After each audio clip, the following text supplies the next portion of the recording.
When you're citing your sources at the end of a research paper, you often want to use hanging indentation.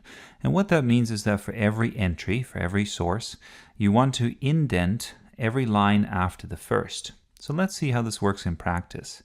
Now, I have used the MLA citation style here, but you can equally do this for Chicago manual style or APA or whatever style guide you're using.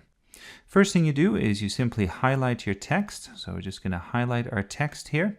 And then the easiest way to do this is actually just to press Control T.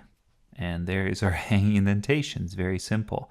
Now, the reason it creates this, or the way in which it creates this, is that when we typed out our entries, we didn't press Enter at the end of the line. We just kept typing our entry till we got to the end. And then we press Enter, and then we start our next entry. And so as long as you've done that, it's very easy for the computer to recognize where those indents should be.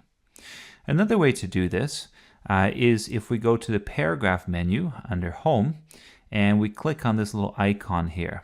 The other way to access this is just to hover your cursor over your text and right-click, and then click on Paragraph. So either way we'll do this.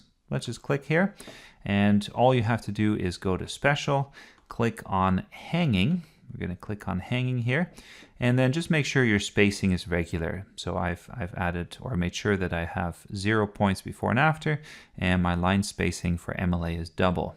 So let's click OK, and there we go. That's how you apply hanging indentation.